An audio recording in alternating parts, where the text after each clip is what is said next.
ਮਨੁੱਖੀ ਸੱਭਿਅਤਾ ਦੇ ਅੰਦਰ ਸਭ ਤੋਂ ਦਿਲਚਸਪ ਪਹਿਲੂ ਕੀ ਹੁੰਦਾ ਹੈ? ਮੈਨੂੰ ਲੱਗਦਾ ਉਹ ਹੁੰਦਾ ਨੇ ਕਹਾਣੀਆਂ। ਕਹਾਣੀਆਂ ਅਸੀਂ ਜ਼ੁਬਾਨ ਦਰ ਜ਼ੁਬਾਨ ਸੁਣਦੇ ਆਏ ਹਾਂ। ਪੰਜਾਬ ਦੇ ਅੰਦਰ ਜਿੰਨਾ ਲਿਖਤੀ ਇਤਿਹਾਸ ਮਹੱਤਵਪੂਰਨ ਹੁੰਦਾ ਹੈ, ਓਨੀ ਹੈ ਮੌਖਿਕ ਪਰੰਪਰਾ।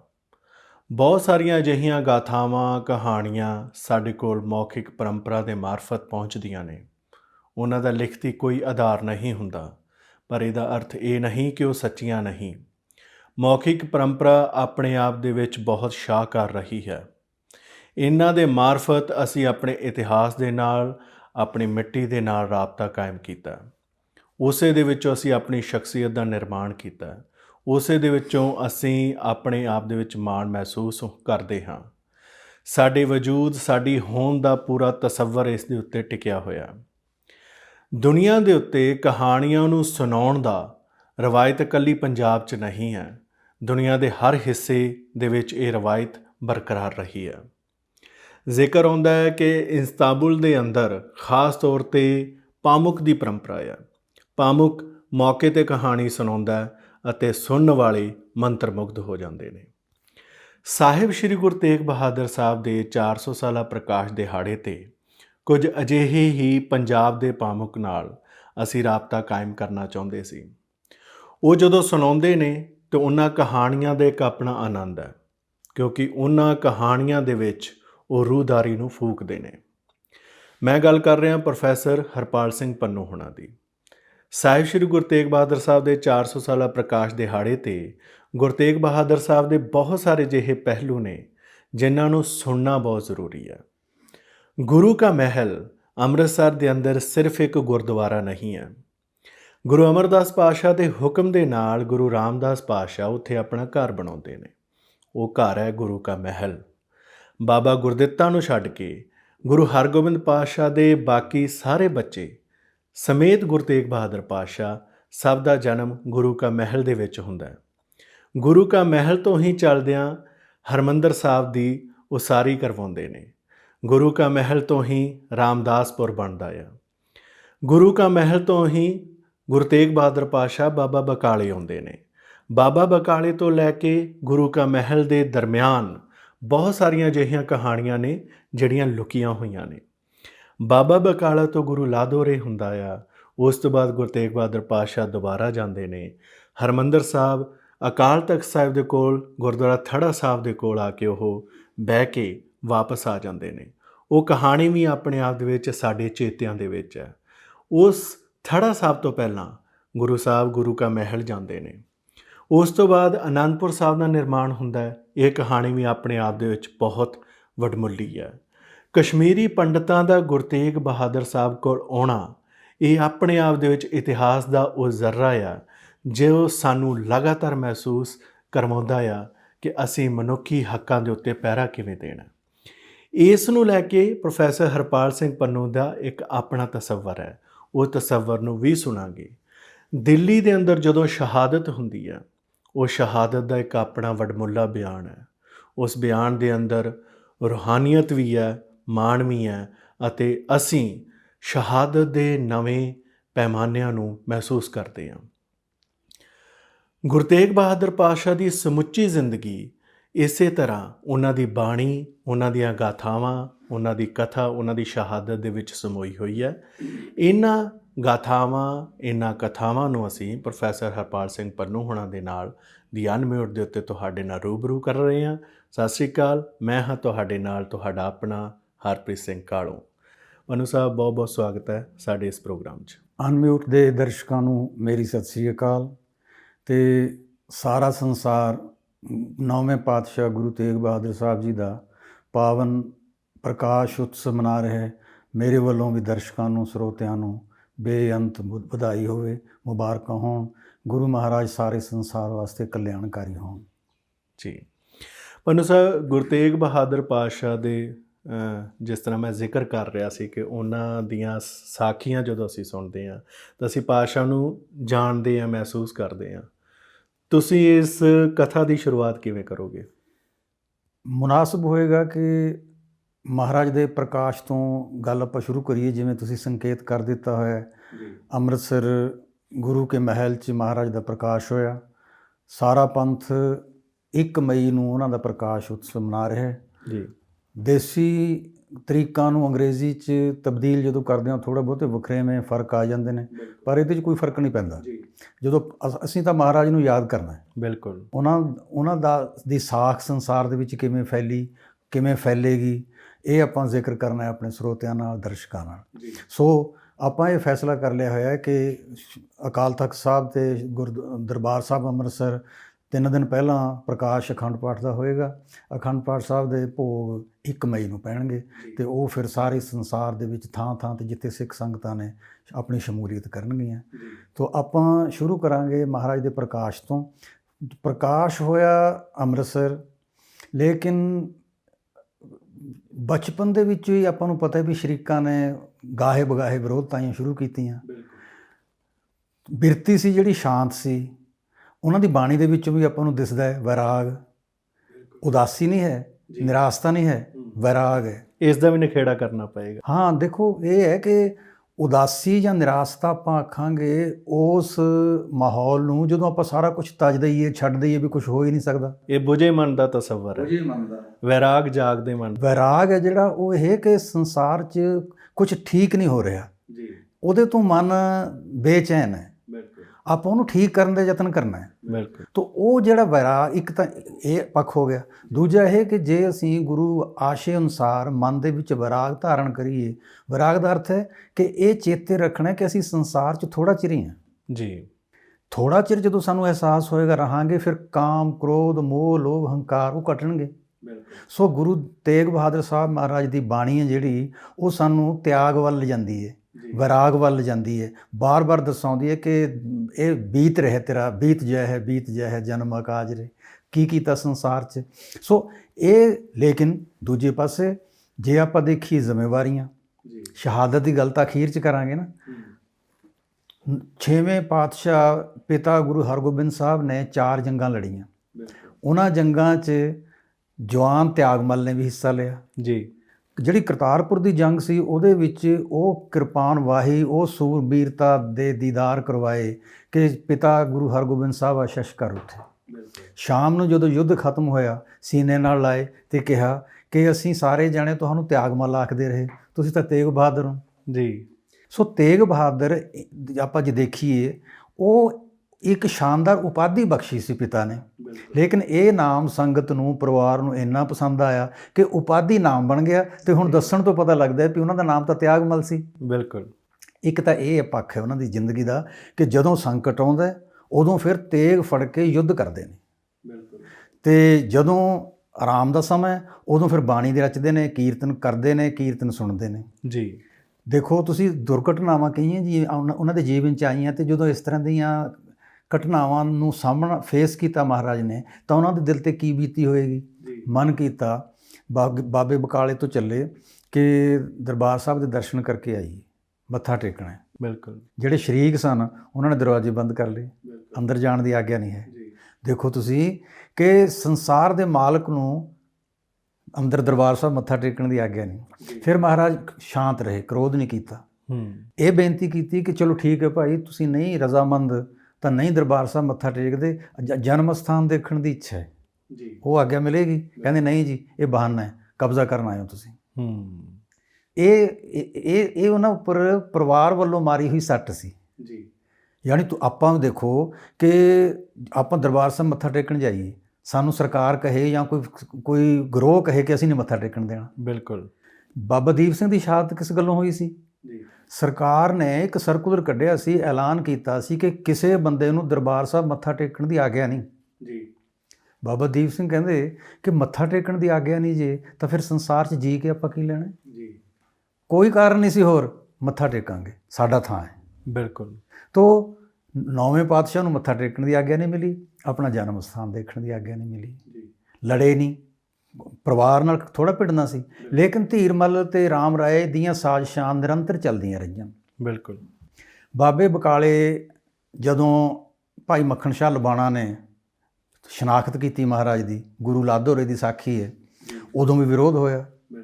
ਅਤੇ ਮੱਖਣ ਸ਼ਾਹ ਲਬਾਣਾ ਤਕੜਾ ਵੱਡਾ ਵਪਾਰੀ ਸੀ, ਜਹਾਜ਼ ਚੱਲਦੇ ਸਨ ਸਮੁੰਦਰੀ, ਦਰਿਆਵਾਂ ਦੇ ਰਾਹੀਂ ਵਪਾਰ ਵੀ ਹੁੰਦਾ ਸੀ। ਤੋ ਉਹਨਾਂ ਦਾ ਆਪਣਾ ਇੱਕ ਉਹਨਾਂ ਦਿਨਾਂ ਦੇ ਵਿੱਚ ਵਪਾਰ ਕਰਨਾ ਇੰਨਾ ਸੌਖਾ ਨਹੀਂ ਸੀ, ਡਾਕੂਆਂ ਨੇ ਥਾਂ ਥਾਂ ਤੇ ਘੇਰਨਾ ਤੋ ਉਸ ਸੂਰਤ ਦੇ ਵਿੱਚ ਉਹਨਾਂ ਦਾ ਸੁਰੱਖਿਆ ਅਮਲਾ ਵੀ ਸੀ। ਤੇ ਇਹ ਪਤਾ ਲੱਗਿਆ ਕਿ ਮੂਲ ਅਸਲੀ ਜਿਹੜੀ ਬੀੜ ਹੈ ਪੰਜਵੇਂ ਪਾਤਸ਼ਾਹ ਨੇ ਤਿਆਰ ਕਰਵਾਈ ਸੀ ਉਹ ਧੀਰਮਲ ਕੋਲ ਹੈ। ਮੱਖਣ ਸ਼ਾਹ ਲੁਬਾਣੇ ਨੇ ਧੀਰਮਲ ਕੋਲ ਜਾ ਕੇ ਕਿਹਾ ਕਿ ਬੀੜ ਸਾਡੀ ਹੈ, ਸਾਨੂੰ ਦਿਓ ਜੀ। ਨੌਵੇਂ ਪਾਤਸ਼ਾਹ ਪ੍ਰਗਟ ਹੋ ਗਏ, ਬੀੜ ਦੇਣ ਤੋਂ ਇਨਕਾਰ ਕਰ ਦਿੱਤਾ, ਉਹਨਾਂ ਤੋਂ ਜ਼ਬਰਦਸਤੀ ਖੋਹ ਕੇ ਲਿਆਂਦੀ। ਜਦੋਂ ਮਹਾਰਾਜ ਕੋਲ ਲੈ ਕੇ ਗਏ ਜੀ ਆਹ ਦੇਖੋ ਨਜਾਇਜ਼ ਕਬਜ਼ਾ ਕੀਤਾ ਸੀ, ਬੀੜ ਸਾਡੀ ਹੈ, ਇਸ ਪਵਿੱਤਰ ਗ੍ਰੰਥ ਤੇ ਉਹਦਾ ਕਬਜ਼ਾ ਕਿਵੇਂ ਹੋਵੇ। ਮਹਾਰਾਜ ਨੇ ਮਨਾ ਕੀਤਾ, ਕਿਹਾ ਨਾ ਇਹ ਖੋਹ ਖਿੰਜ ਦੀਆਂ ਵਸਤੂਆਂ ਨਹੀਂ ਹਨ, ਆਪਾਂ ਜ਼ਿਆਦਤੀ ਨਹੀਂ ਕਰਨੀ। ਜੇ ਆਪਣੇ 'ਚ ਸਮਰੱਥਾ ਨਾ ਹੋਏ ਨਵੀਂ ਬੀੜ ਰਚਣ ਦੀ ਫਿਰ ਤਾਂ ਆਪਾਂ ਪਛਤਾਈਏ, ਫਿਰ ਤਾਂ ਆਪਾਂ ਗਿਲਾ ਕਰੀਏ। ਜਿਹਦੇ ਨਾਲ ਇਹ ਤੁਸੀਂ ਉਸ ਨਾਲੇ ਖਿਮਾ ਮੰਗਣੀ ਹੈ ਨਾਲੇ ਬੀੜ ਸਪੁਰਦ ਕਰੋ ਉੱਥੇ। ਤੁਸੀਂ ਦੇਖੋ ਟਕਰਾਅ 'ਚੋਂ ਕਿਵੇਂ ਬਚ ਰਹੇ ਨੇ। ਨਿਰਮਲ ਬੁੱਧੀ ਨਿਰਮਲ ਮਨ ਕਿੰਨਾ ਹੈ, ਇਹ ਸਾਡੇ ਵਾਸਤੇ ਰੋਲ ਮਾਡਲ ਨੇ। ਅਸੀਂ ਮਿੰਟ 'ਚ ਤੈਸ਼ 'ਚ ਆ ਜਾਂਦੇ ਹਾਂ। ਬੀੜ ਵਾਪਸ ਕੀਤੀ ਗਈ ਤੇ ਸੰਗਤ ਵਾਸਤੇ ਨਵੀਂ ਬੀੜ ਦੀ ਰਚਨਾ ਕਰਵਾਈ। ਬਿਲਕੁਲ। ਉਹਦੇ ਤੋਂ ਬਾਅਦ ਫਿਰ ਆਪਾਂ ਦੇਖਿਆ ਕਿ ਜਦੋਂ ਵਿਰੋਧ ਬਾਬਾ ਬਕਾਲਾ ਵੀ ਸ਼ੁਰੂ ਹੋ ਗਿਆ, ਅੰਮ੍ਰਿਤਸਰ ਤਾਂ ਆਪਾਂ ਜ਼ਿਕਰ ਕਰ ਚੁੱਕੇ ਹਾਂ, ਵਿਰੋਧ ਸੀ। ਮਹਾਰਾਜ ਨੇ ਸੋਚਿਆ ਵੀ ਇਕਾਂਤ ਥਾਂ 'ਤੇ ਕਿਤੇ ਆਪਾਂ ਜਿੱਥੇ ਬੰਦਗੀ ਕਰ ਸਕੀਏ। ਉਹ ਮਾਖੇਵਾਲ ਜਿਹੜਾ ਪਿੰਡ ਸੀ ਆਨੰਦਪੁਰ ਜਿਹਨੂੰ ਆਪਾਂ ਆਖਦੇ ਹਾਂ ਹੁਣ, ਉੱਥੇ ਫਿਰ ਟਿਕਾਣਾ ਕੀਤਾ। ਜਿਹਨੂੰ ਮੈਖਾ ਚੌਧਰੀ ਦਾ ਪਿੰਡ ਵੀ ਕਹਿ ਦਿੰਦੇ ਨੇ, ਉਹਨੂੰ ਮੈਖਾ ਦੈਂਤ ਵੀ ਕਹਿ ਦਿੰਦੇ ਨੇ। ਬਿਲਕੁਲ ਜੀ, ਬਿਲਕੁਲ। ਹਾਂਜੀ। ਤੋ ਇਹ ਕੀਰਤਪੁਰ ਸਾਹਿਬ ਆਪਾਂ ਨੂੰ ਪਤਾ ਹੈ ਕਿ ਗੁਰੂ ਹਰਗੋਬਿੰਦ ਸਾਹਿਬ ਵੀ ਚਰਨ ਪਾ ਕੇ ਗਏ ਸੀ। ਸੋ ਇਹਨਾਂ ਥਾਵਾਂ ਨਾਲ ਬਚਪਨ ਤੋਂ ਮਹਾਰਾਜ ਦੀ ਵਾਕਫੀ ਸੀ ਤੇ ਸੰਗਤ ਭਲੀ ਸੀ, ਇਕਾਂਤ ਸੀ, ਪਹਾੜੀਆਂ ਦਾ ਮਨਮੋਹਕ ਵਾਤਾਵਰਣ ਸੀ, ਦਖਲਅੰਦਾਜ਼ੀ ਨਹੀਂ ਸੀ। ਇੱਥੇ ਬੈਠ ਕੇ ਬੰਦਗੀ ਸ਼ੁਰੂ ਕੀਤੀ। ਬਿਲਕੁਲ। ਫਿਰ ਆਪਾਂ ਨੂੰ ਪਤਾ ਇਸ ਗੱਲ ਦਾ ਕਿ ਬੰਗਾਲ ਤੇ ਅਸਾਮ ਤੱਕ ਦੀ ਯਾਤਰਾ ਕੀਤੀ। ਬਿਲਕੁਲ। ਜਿਹੜੀ ਗੱਲ ਆਪਣੇ ਦਰਸ਼ਕਾਂ ਨੂੰ ਪਸੰਦ ਆਏਗੀ, ਸ਼ਾਇਦ ਮੈਨੂੰ ਚੰਗੀ ਲੱਗਦੀ ਹੈ ਕਿ ਜਦੋਂ ਮਹਾਰਾਜ ਅਸਾਮ ਤੇ ਬੰਗਾਲ ਦੀ ਯਾਤਰਾ ਵੱਲ ਚੱਲੇ ਤਾਂ ਉਹਨਾਂ ਨੇ ਆਪਣਾ ਰੂਟ ਉਹ ਚੁਣਿਆ ਜਿਹੜਾ ਗੁਰੂ ਨਾਨਕ ਦੇਵ ਜੀ ਦਾ ਸੀ। ਜਿਸ ਪਿੰਡ 'ਚ ਜਿਸ ਸ਼ਹਿਰ 'ਚ ਜਾਂਦੇ ਸੰਗਤ ਸਤਿਕਾਰ ਵਜੋਂ ਬਾਹਰ ਆ ਕੇ ਮੱਥਾ ਟੇਕਦੀ ਤੇ ਗਿਲਾ ਕਰਦੀ, ਮਹਾਰਾਜ 2 ਸਦੀਆਂ ਬਾਅਦ ਦਰਸ਼ਨ ਹੋਏ। ਬਿਲਕੁਲ। ਮੇਰਾ ਕਹਿਣ ਦਾ ਮਤਲਬ ਇਹ ਕਿ ਗੁਰੂ ਨਾਨਕ ਦੇਵ ਜੀ ਤੋਂ 200 ਸਾਲ ਬਾਅਦ ਗੁਰੂ ਤੇਗ ਬਹਾਦਰ ਸਾਹਿਬ ਨੇ ਯਾਤਰਾ ਕੀਤੀ ਬੰਗਾਲ ਅਸਾਮ ਵਾਲੀ ਡਾਇਰੈਕਸ਼ਨ ਦੀ, ਤੇ 2 ਸਦੀਆਂ ਸੰਗਤ ਦੇ ਦਿਲਾਂ 'ਚ ਗੁਰੂ ਨਾਨਕ ਦੇਵ ਜੀ ਦੀ ਯਾਦ ਬੈਠੀ ਹੋਈ ਹੈ। 2 ਸਦੀਆਂ 'ਚ ਤੁਸੀਂ ਦੇਖੋ ਕਿੰਨੀਆਂ ਪੀੜ੍ਹੀਆਂ ਬਦਲ ਜਾਂਦੀਆਂ ਨੇ ਜੀ, ਲੇਕਿਨ ਗੁਰੂ ਤੇਗ ਬਹਾਦਰ ਸਾਹਿਬ ਦਾ ਸਨਮਾਨ ਉਸੇ ਤਰ੍ਹਾਂ ਹੋ ਰਿਹਾ ਜਿਵੇਂ ਗੁਰੂ ਨਾਨਕ ਦੇਵ ਜੀ ਆ ਗਏ ਹੋਣ। ਯਾਨੀ ਸੰਗਤਾਂ ਲਈ ਉਹ ਇੱਕ ਜੋਤ, ਸੰਗਤਾਂ ਲਈ ਅੱਜ ਵੀ ਇੱਕ ਜੋਤ ਨੇ। ਬਿਲਕੁਲ। ਉਹ ਜਿਨ੍ਹਾਂ ਨੇ ਸਮਝ ਲਿਆ ਇਹ ਰਹੱਸ, ਉਹ ਤਰ ਗਏ, ਉਹਨਾਂ ਨੂੰ ਗੁਰਬਾਣੀ ਸਮਝ ਆ ਗਈ, ਸਿੱਖ ਇਤਿਹਾਸ ਸਮਝ ਆ ਗਿਆ। ਇਹ 2 3 10 ਇਹ ਇਸ ਤਰ੍ਹਾਂ ਕਈ ਅਗਿਆਨਤਾ ਬਸ ਕੁਝ ਲੋਕ ਤੁਸੀਂ ਦੇਖੇ ਹੋਣਗੇ ਗੁਰੂ ਗ੍ਰੰਥ ਸਾਹਿਬ ਨੂੰ 11ਵਾਂ ਗੁਰੂ ਕਹੀ ਜਾਂਦੇ ਨੇ ਜੀ। ਦਰਅਸਲ 10ਵੇਂ ਪਾਤਸ਼ਾਹ ਨੇ ਜਦੋਂ ਗੁਰਿਆਈ ਬਖਸ਼ੀ ਗੁਰੂ ਗ੍ਰੰਥ ਸਾਹਿਬ ਨੂੰ, ਉਹਨਾਂ ਨੇ ਗਿਣਤੀ ਖਤਮ ਕੀਤੀ। ਬਿਲਕੁਲ। ਗਿਣਤੀ ਦੀ ਸਮਾਪਤੀ ਦਾ ਨਾਂ ਗੁਰੂ ਗ੍ਰੰਥ ਸਾਹਿਬ ਹੈ। ਜੇ 11ਵਾਂ ਹੋ ਗਿਆ ਤਾਂ ਫਿਰ 12ਵਾਂ ਠੀਕ ਹੈ, ਫਿਰ ਨਾਮਧਾਰੀਆਂ ਦੇ 13ਵੇਂ 14ਵੇਂ 15ਵੇਂ ਵੀ ਹੋਣਗੇ। ਬਿਲਕੁਲ। ਆਪਾਂ ਉਸ ਅਸੂਲ ਤੇ ਚੱਲਣਾ ਹੈ ਕਿ 10 ਤੋਂ ਬਾਅਦ ਗਿਣਤੀ ਖਤਮ ਹੈ। ਮਹਾਰਾਜ ਨੂੰ ਬਚਨ ਕੀਤਾ ਸੀ ਨਾ ਸੰਗਤ ਨੇ, ਮਹਾਰਾਜ ਤੁਸੀਂ ਹੁਣ ਵਿਛੜਨ ਲੱਗੇ ਹੋ 10ਵੇਂ ਪਾਤਸ਼ਾਹ ਨੂੰ, ਕੀ ਕਰਾਂਗੇ ਤੁਹਾਡੇ ਬਗੈਰ। ਮਹਾਰਾਜ ਨੇ ਫਰਮਾਇਆ ਸੀ ਸਰੀਰ ਦੇ ਦਰਸ਼ਨ ਕਰਨੇ ਹੋਣ ਖਾਲਸੇ ਦੇ ਦਰਸ਼ਨ ਕਰੋ, ਰੂਹ ਦੇ ਦਰਸ਼ਨ ਕਰਨੇ ਹੋਣ ਗੁਰੂ ਗ੍ਰੰਥ ਸਾਹਿਬ ਦੀ ਬਾਣੀ ਦਾ ਪਾਠ ਕਰੋ। ਅਸੀਂ ਤੁਹਾਡੇ ਤੋਂ ਕਿਤੇ ਬਾਹਰ ਜਾਂਦੇ ਹੀ ਨਹੀਂ, ਆ ਦੂਰ ਤੁਹਾਡੇ ਹਾਂ ਹੀ ਨਹੀਂ ਅਸੀਂ ਜੀ।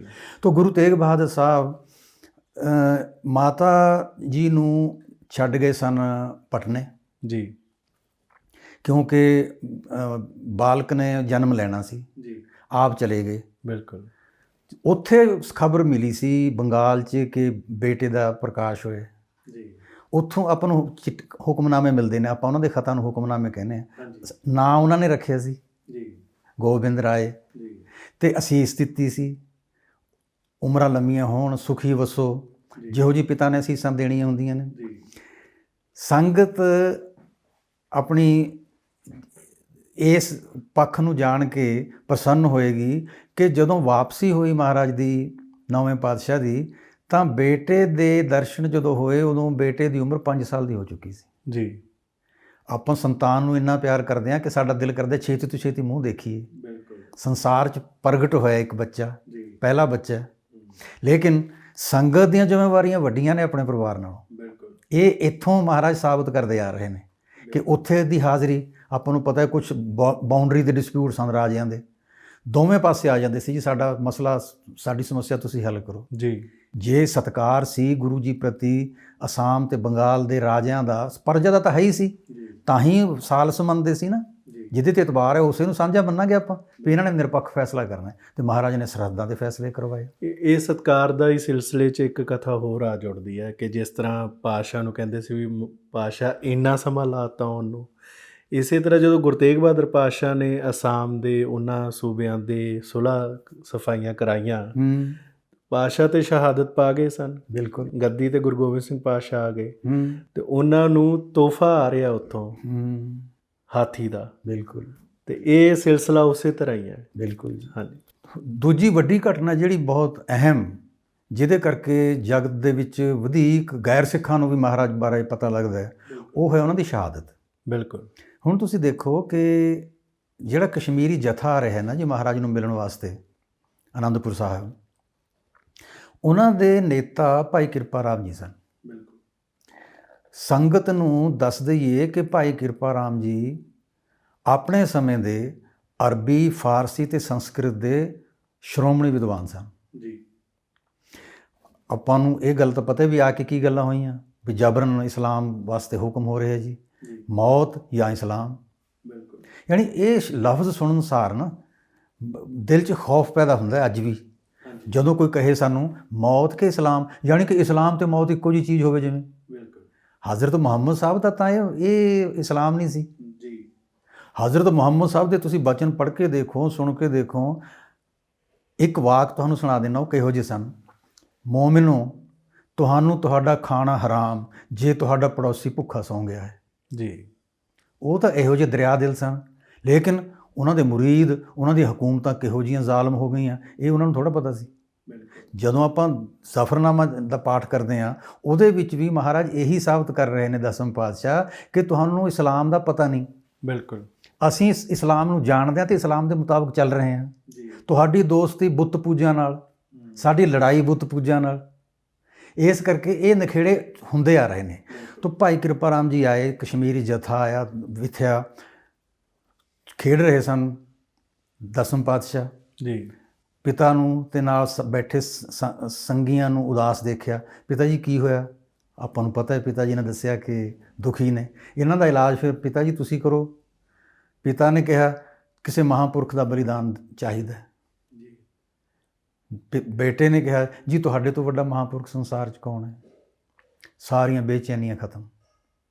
ਛੋਟੀ ਉਮਰ ਦੇ ਵਿੱਚ ਹੀ ਬੇਟਾ ਉਹ ਕੁਝ ਸਮਝ ਗਿਆ ਜਿਹੜਾ ਸਾਨੂੰ ਵੱਡੀ ਉਮਰ ਦੇ ਵਿੱਚ ਨਹੀਂ ਪਤਾ ਲੱਗਦਾ। ਬਿਲਕੁਲ। ਚੱਲ ਪਏ ਸ਼ਹਾਦਤ ਵਾਸਤੇ। ਉਹਨਾਂ ਨੂੰ ਪਤਾ ਹੈ ਕਿ ਵਾਪਸ ਨਹੀਂ ਆਉਣਾ, ਪਰਿਵਾਰ ਨੂੰ ਮਿਲ ਕੇ ਜਾ ਰਹੇ ਨੇ।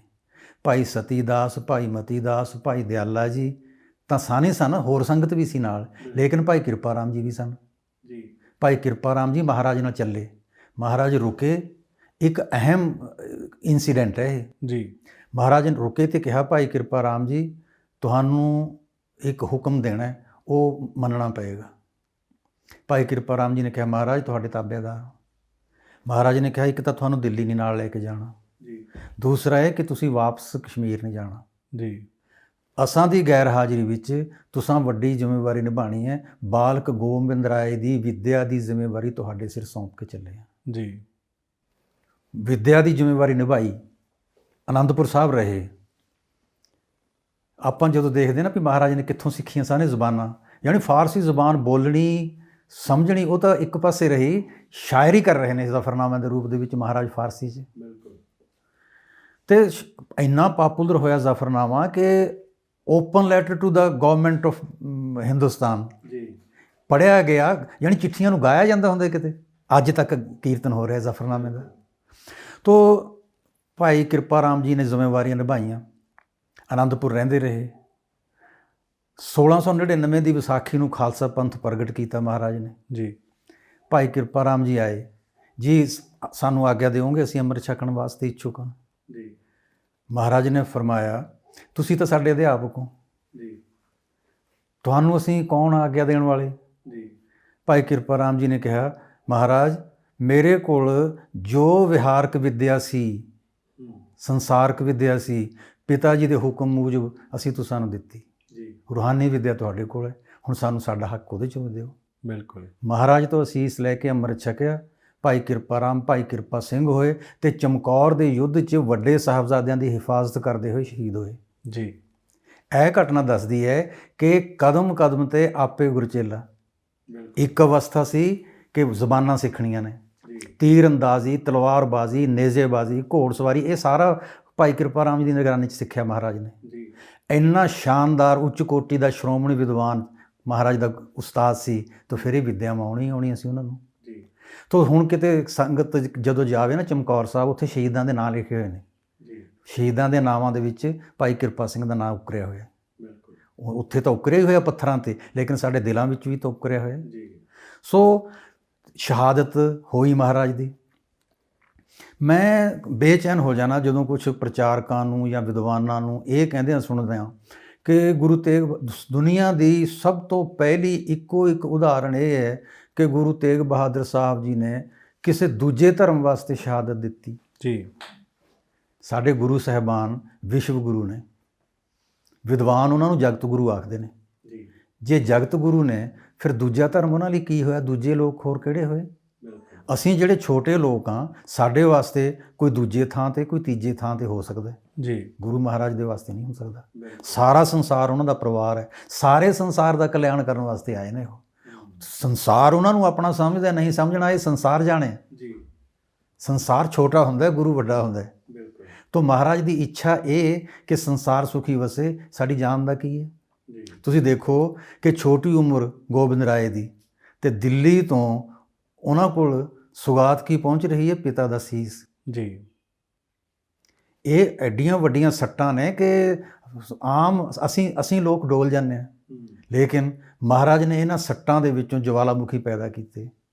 ਇਹਨਾਂ ਸੱਟਾਂ ਨੂੰ ਮੱਦੇ ਨਜ਼ਰ ਰੱਖਦੇ ਹਾਂ, ਰਿਪੀਟ ਨਾ ਹੋਣ, ਦੁਹਰਾਈਆਂ ਨਾ ਜਾਣ, ਮਹਾਰਾਜ ਨੇ ਖਾਲਸਾ ਪੰਥ ਪ੍ਰਗਟ ਕੀਤਾ। ਜੀ। ਤਾਂ ਇਹ ਨੇ ਸਾਡੀਆਂ ਕੁਛ ਇੱਕ ਸ਼ਾਨਦਾਰ ਯਾਦਾਂ, ਜਿਹੜੀਆਂ ਆਪਾਂ ਦੱਸਣ ਵਿੱਚ ਵੀ ਫਖਰ ਮਹਿਸੂਸ ਕਰਦੇ ਹਾਂ, ਤੇ ਇਹਨਾਂ 'ਚੋਂ ਸਾਨੂੰ ਉਤਸ਼ਾਹ ਮਿਲਦਾ ਹੈ, ਸਾਨੂੰ ਜਿਉਣ ਜੋਗੀਆਂ ਬਣਾਉਂਦੀਆਂ ਨੇ, ਸਾਡਾ ਹੌਸਲਾ ਕਾਇਮ ਰੱਖਦੀਆਂ ਨੇ। ਬਿਲਕੁਲ। ਇਹ ਬੜੀ ਖੂਬਸੂਰਤ ਇੱਕ ਤਸੱਵਰ ਆ ਕਿ ਪਾਤਸ਼ਾਹ ਦਾ, ਜਿਸ ਤਰ੍ਹਾਂ ਕਸ਼ਮੀਰੀ ਪੰਡਤ ਆਉਂਦੇ ਨੇ, ਫਿਰ ਉਹ ਦਿੱਲੀ ਨੂੰ ਜਾਂਦੇ ਨੇ, ਪਰ ਉਹ ਸਫ਼ਰ ਵੀ ਬੜਾ ਦਿਲਚਸਪ ਹੈ। ਜਿਸ ਤਰ੍ਹਾਂ ਕਿ ਉਸ ਸਫ਼ਰ ਦੇ ਵਿੱਚ ਉਹ ਸ਼ਹਾਦਤ ਲਈ ਜਾ ਰਹੇ ਨੇ, ਇਹ ਤੈਅ ਆ, ਉਹਨਾਂ ਨੂੰ ਵੀ ਪਤਾ ਹੈ ਕਿ ਔਰੰਗਜ਼ੇਬ ਕਿਸ ਤਰ੍ਹਾਂ ਦਾ ਆ। ਬਿਲਕੁਲ। ਤੇ ਉੱਥੇ ਹੋਣਾ ਕੀ ਆ। ਤੇ ਗਾਥਾਵਾਂ ਦੇ ਅੰਦਰ ਇਹ ਵੀ ਜ਼ਿਕਰ ਮਿਲਦਾ ਕਿ ਆਗਰੇ ਦੇ ਅੰਦਰ ਜਿਸ ਤਰ੍ਹਾਂ ਉਹਨਾਂ ਗ੍ਰਿਫਤਾਰੀ ਦਿੱਤੀ, ਉਹ ਵੀ ਇੱਕ ਪੂਰੇ ਦਾ ਪੂਰਾ ਇੱਕ ਵੱਖਰੀ ਤਰ੍ਹਾਂ ਦਾ ਘਟਨਾਕ੍ਰਮ ਸੀ। ਬਿਲਕੁਲ। ਕਿ ਉਹਨਾਂ ਨੇ ਆਪਣਾ ਬਹੁਤ ਕੀਮਤੀ ਜਿਹੜਾ ਸ਼ਾਲ ਸੀ ਉਹ ਇੱਕ ਭੇਡਾਂ ਚਾਰਨ ਵਾਲੇ ਨੂੰ ਦਿੱਤਾ, ਤੇ ਫਿਰ ਪੂਰੇ ਉਸੇ ਬਹਾਨੇ ਫੌਜ ਨੂੰ ਆਪਣੇ ਤੱਕ ਲੈ ਕੇ ਆਏ। ਤੇ ਇਸ ਤਰ੍ਹਾਂ ਦੀਆਂ ਘਟਨਾਵਾਂ ਦੇ ਵਿੱਚ ਪਾਤਸ਼ਾਹ ਨੇ ਕਈ ਤਰ੍ਹਾਂ ਦੇ ਆਪੋ ਆਪਣੀਆਂ, ਉਹਨਾਂ ਨੇ ਆਨੰਦਮਈ ਚੀਜ਼ਾਂ ਨੂੰ ਵੀ ਛੇੜਿਆ, ਸੰਗਤਾਂ ਨੂੰ ਮਿਲਦੇ ਗਏ। ਉਹ ਸਫ਼ਰ ਦਾ ਬਿਰਤਾਂਤ ਜੇ ਸਾਡੇ ਦਰਸ਼ਕਾਂ ਤੱਕ ਤੁਸੀਂ ਖਿੱਚ ਸਕਦੇ? ਦੇਖੋ, ਸਫ਼ਰ ਦਾ ਬਿਰਤਾਂਤ ਤਾਂ ਇਹਦੇ 'ਚ ਆਪਾਂ ਦੇਖਦੇ ਹੀ ਹਾਂ ਕਿ ਦਿੱਲੀ ਵੱਲ ਜਾ ਰਹੇ ਨੇ, ਆਪ ਵਲੰਟੈਰੀਲੀ ਮੌਤ ਨੂੰ ਚੁਣਨ ਜਾ ਰਹੇ ਨੇ। ਬਿਲਕੁਲ। ਫਿਰ ਉਹਨਾਂ ਦੀਆਂ ਨਜ਼ਰਾਂ ਦੇ ਸਾਹਮਣੇ ਉਹਨਾਂ ਦੇ ਸੇਵਕਾਂ ਨੂੰ ਤਸੀਹੇ ਦੇ ਦੇ ਕੇ ਸ਼ਹੀਦ ਕੀਤਾ ਜਾ ਰਿਹਾ, ਇਹ ਸੋਚ ਕੇ ਕਿ ਹੁਣ ਸ਼ਾਇਦ ਮੰਨ ਜਾਣ। ਬਿਲਕੁਲ। ਜਦੋਂ ਸੇਵਕਾਂ ਨੂੰ ਕਸ਼ਟ 'ਚ ਦੇਖਣਗੇ ਮੰਨ ਜਾਣਗੇ। ਪਰ ਇੱਕ ਕੁਛ ਮਨਘੜਤ ਚੀਜ਼ਾਂ ਵੀ ਲਿਖਾਰੀਆਂ ਨੇ ਸਾਡੇ ਸਾਹਮਣੇ ਰੱਖੀਆਂ ਨੇ। ਮਸਲਨ ਕਰਾਮਾਤ ਦਿਖਾਓ। ਬਿਲਕੁਲ। ਤਾਂ ਗੁਰੂ ਬਾਬਾ ਜੀ ਕਹਿੰਦੇ, ਲਓ ਜੀ ਇਹ ਤਵੀਤ ਹੈ, ਇਹ ਅਸੀਂ ਗਲ 'ਚ ਪਾ ਲੈਂਦੇ ਹਾਂ, ਤਲਵਾਰ ਸਾਡਾ ਕੁਛ ਨਹੀਂ ਵਿਗਾੜੇਗੀ। ਓਕੇ। ਜਦੋਂ ਜਲਾਦ ਨੇ ਕਿਰਪਾਨ ਵਾਹੀ ਤਾਂ ਸੀਸ ਧੜ ਤੋਂ ਵੱਖ ਹੋ ਗਿਆ। ਹੁਣ ਇਹਦੇ ਤੋਂ ਇਹ ਕਿਉਂ ਘੜੀ ਲਿਖਾਰੀ ਨੇ ਗੱਲ, ਇਹਦੀ ਲੋੜ ਕੀ ਸੀ? ਜੀ। ਇਹਦੇ ਤੋਂ ਇਉਂ ਸਾਬਤ ਹੁੰਦਾ ਹੈ ਵੀ ਜਿਵੇਂ ਘਬਰਾਹਟ ਹੋ ਗਈ ਹੋਵੇ ਮਹਾਰਾਜ ਨੂੰ ਤਸੀਹਿਆਂ, ਆਪਣੇ ਸੇਵਕਾਂ ਨੂੰ ਤਸੀਹਿਆਂ 'ਚ ਦੇਖ ਕੇ। ਸੋ ਇਹੋ ਜਿਹੀਆਂ ਸਾਨੂੰ ਸਾਖੀਆਂ ਪ੍ਰਚਲਿਤ ਨਹੀਂ ਕਰਨੀਆਂ ਚਾਹੀਦੀਆਂ, ਘੜਨੀਆਂ ਨਹੀਂ ਚਾਹੀਦੀਆਂ। ਉਹਨਾਂ ਨੂੰ ਪਤਾ ਸੀ ਕੀ ਹੋਣਾ, ਜੋ ਪਤਾ ਸੀ ਉਹੀ ਹੋਇਆ। ਤੇ ਉਸੇ ਸਦਕਾ, ਉਸੇ ਵੱਡੇ ਚਮਤਕਾਰ ਉਹਨਾਂ ਦੀ ਸ਼ਹਾਦਤ ਦਾ ਸੀ ਕਿ ਆਪ ਵਲੰਟੈਰੀਲੀ ਚੱਲ ਕੇ ਜਾ ਰਹੇ ਨੇ, ਇਹ ਜਾਣਦੇ ਹੋਏ ਕਿ ਵਾਪਸ ਨਹੀਂ ਮੁੜਨਾ। ਆਪਣੇ ਕਈ ਗ੍ਰੰਥਾਂ ਦੇ ਵਿੱਚ ਜਾਂ ਕਈ ਬੁਲਾਰਿਆਂ ਤੋਂ ਆਪਾਂ ਇਹ ਵੀ ਸੁਣਦੇ ਹਾਂ, ਤੇਗ ਬਹਾਦਰ ਹਿੰਦ ਕੀ ਚਾਦਰ। ਇਹ ਵੀ ਪੰਕਤੀ ਸਹੀ ਨਹੀਂ ਹੈ, ਧਰਮ ਕੀ ਚਾਦਰ ਹੈ। ਉੱਥੇ ਧਰਮ ਹੇਤ ਸਾਕਾ ਜੀ ਨੇ ਕੀ ਆ। ਸਾਰਿਆਂ ਗ੍ਰੰਥਾਂ ਦੇ ਵਿੱਚ ਧਰਮ ਹੇਤ ਹੈ, ਨਾ ਕਿ ਹਿੰਦ ਕੀ ਉਹਨਾਂ ਸਗਲੀ ਧਰਤੀ ਸਾਧ ਸਾਰੀ ਗਲੋਬ ਉਹਨਾਂ ਦੀ ਹੈ, ਸਾਰੇ ਬ੍ਰਹਿਮੰਡ ਉਹਨਾਂ ਦੇ ਨੇ। ਇਸ ਕਰਕੇ ਕਿਸੇ ਖਿੱਤੇ ਵਾਸਤੇ, ਕਿਸੇ ਧਰਮ ਵਾਸਤੇ, ਕਿਸੇ ਧੜੇ ਵਾਸਤੇ ਨਹੀਂ, ਸਗੋਂ ਇਹ ਉਹਨਾਂ ਨੇ ਸ਼ਹਾਦਤ ਜਿਹੜੀ ਦਿੱਤੀ ਉਹ ਆਪਣਿਆਂ ਲਈ। ਤੇ ਪੰਥ ਵੱਖ-ਵੱਖ ਹੋ ਸਕਦੇ ਨੇ, ਜਥੇ ਵੱਖ-ਵੱਖ ਹੋ ਸਕਦੇ ਨੇ, ਲੇਕਿਨ ਸਾਰੇ ਸੰਸਾਰ ਦਾ ਧਰਮ ਇੱਕੋ ਹੀ ਹੈ। ਤਾਂ ਉਹ ਜਿਹੜਾ ਇੱਕੋ ਹੀ ਹੈ ਧਰਮ, ਉਹਦੇ ਵਾਸਤੇ ਮਹਾਰਾਜ ਨੇ ਸ਼ਹਾਦਤ ਦਿੱਤੀ ਜੀ। ਤਾਂ ਆਪਾਂ ਦਰਸ਼ਕਾਂ ਤੋਂ ਉਮੀਦ ਰੱਖੀਏ ਕਿ ਮਹਾਰਾਜ ਦੀ ਜੀਵਨੀ ਪੜ੍ਹਨ, ਮਹਾਰਾਜ ਦੀ ਬਾਣੀ ਦਾ ਕੀਰਤਨ ਸੁਣਨ।